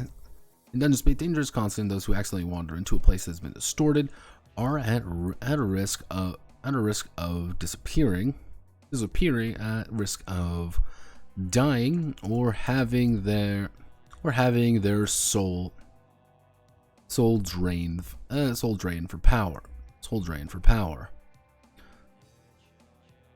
The heroes are unique, being not only being watched by the watchers, but having a class. They are able to traverse dungeon space for what it really is. During their expeditions into these locations,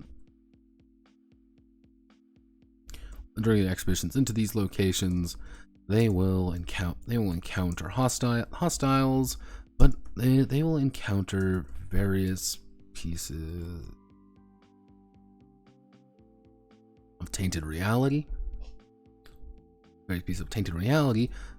but also find treasures of that disreality, such as of that disreality. Quote, the only place where magic also find treasures of that disreality. Dungeon space is both a prison and a vault, allowing heroes to outfit themselves for deeper expeditions into the soul space. Actually, soul space is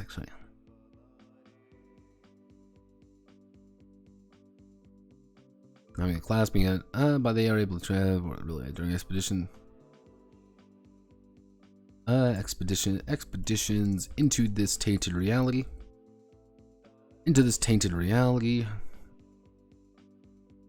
Zone allows them to express their class to their fullest, as well as who they are. A hero shines in the dungeon. Let's say a hero shines in the dungeon. A hero shines in the dungeon. But but that light can be snuffed out. By the darkness. Yeah, being a little bit pretentious there, but that's fine because the idea is, hey, there's going to be dungeons in this game because this is supposed to be, you guessed it, a TTRPG in that respect.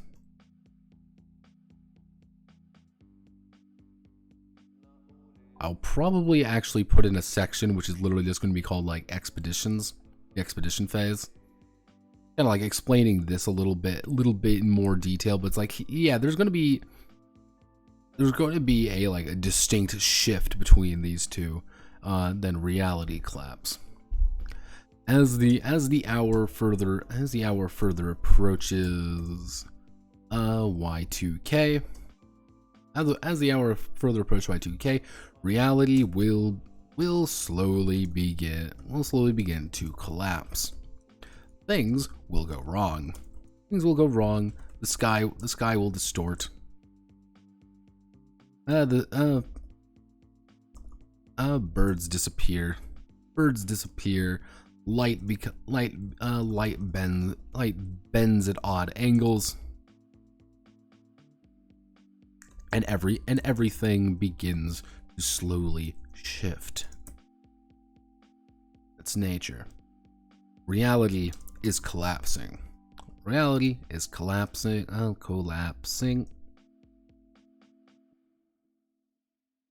Reality is collapsing. And soon it will be snuffed. And soon it will be annihilated for its own good.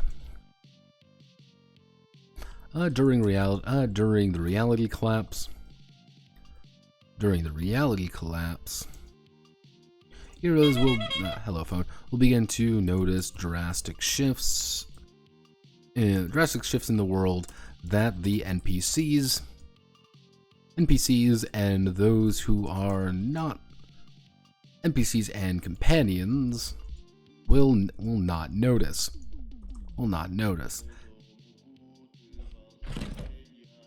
Let's see. Drastic shift in the world, NPCs and companions will not notice.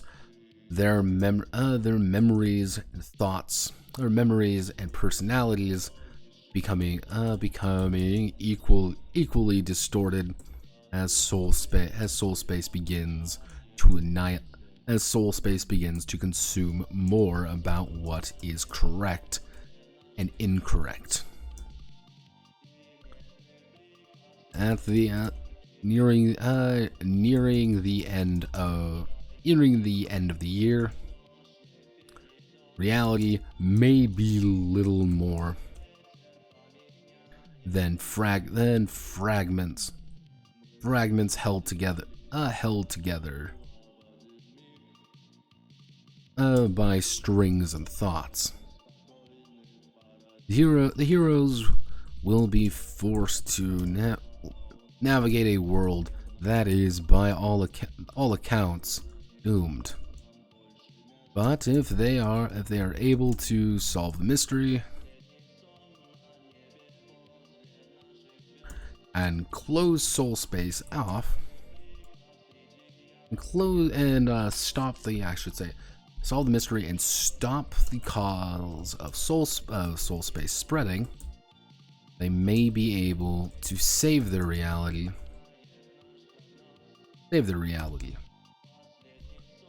But as watchers, you've seen countless heroes try and fail to do such. It's not your problem if they fail. You are an observer. Someone who finds interest and pleasure actually, if they fail, it's not your problem if they fail. As if they succeed, your influence what? As if they succeed, you too are shunted. I believe that's the correct term for it. Shunted because it's a fun word.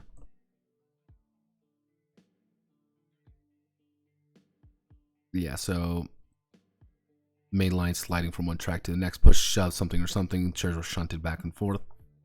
Then you two are shunted back into soul space proper.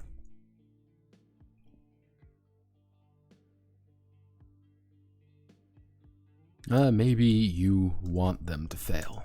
Maybe you want them to fail. See their stories end on your terms. Because that's one of the core aspects of this. If they succeed and they close off soul space, you disappear as well. Because, guess what? The game's ended. That's the idea. Postmodernism. Which, again, as I've described before, my idea of what postmodernism is ultimately boils down to the author is telling you more about them than the art is telling you anything else. This is saying, what happens when you finish a game, a tabletop role-playing game?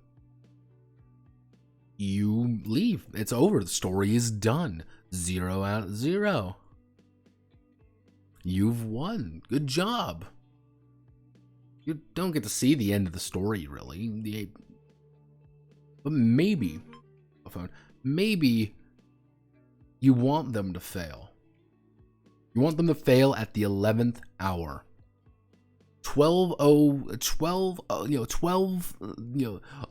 30 seconds past midnight. You want them to fail because you want to be there for the very end of it.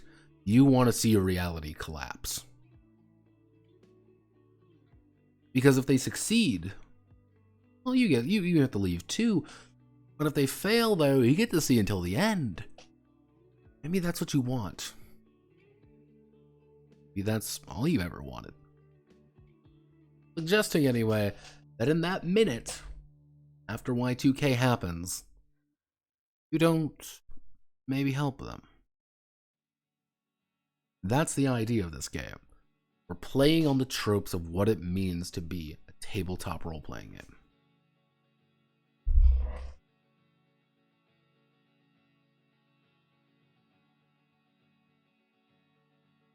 There's no end of the story. There's just a point where the storyteller stops talking.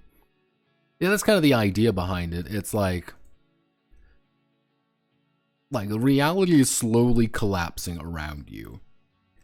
And you don't really care because while you may be while you're kind of embodying the hero, it's more along the ideas like you're relating to what this person is thinking. Like, of course you're invested in Alex. Watching him. Maybe you were him at one point, but you're looking at him and you're fascinated by it. Oh, you're fascinated. But at the end of the day, still gotta end. And it's sad. You want to see it end. But maybe you don't. Because that's one of the other big ideas, like if a character dies, if a character falls over DEA dead, then it's not really your problem either. Why do you care? It's not your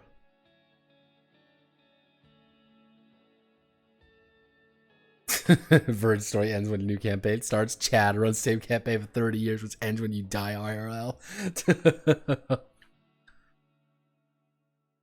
But yeah, no, that's kind of what I'm playing off here, being like, yeah, games come to an end. And if they succeed, that sucks because you get shunted out. Like, you get pulled out a little bit. But it's also kind of like one of the big things about this as well is like it kind of helps that the GM can tell you things that in game your character probably doesn't understand. Like, you can physically say to someone like, yeah, that's meta knowledge, which makes complete sense that but not the character. And it's like, yeah, fuck with your characters. It's funnier that way. Make terrible people and have them die. Which does remind me. Okay, I think I'm going to call it here for right now. Went a little bit hard on JRPGs, unfortunately. But we've made pretty good time. Adventure phase, I'm going to put on some more stuff. I need to do the 1999, the year before the end. Like, I need to explain what the fuck 1999 was about. I think I'm going to add some artwork. Then I'm probably going to have to do like the dungeon phase into combat phase, like kind of make these like two separate entities, being like, yeah, here's a full-on fucking dungeon crawling mechanic. I might put in my how to make a dungeon system in this game. I don't know if I want to though. I might have to make a new one, or it might just be, yeah, just make a series of fucking hallways and like, or just kind of wing it because it's unreality and fuck you. But yeah, it's a couple ideas. I have a few ideas. So thank you all for watching. My name is Notepad Anon. Picture supposed to picture of Bill Clinton a party like it's 1999 album of Pogs. Yeah, I'll do a little bit of a write up. So Godspeed, good luck. Tomorrow we will most likely be going over Goblin Slayer, the TRPG. It might be a little later in the afternoon. It might be like 2-3 Eastern Standard Time rather than noon. Kind of depends on how some things pan out in that regard. My mom wants to go out for breakfast and because she wants to talk about a flight. So thank you all. Godspeed, good luck. But yeah, Goblin Slayer will be tomorrow. So I am, as they say, as in the hood away.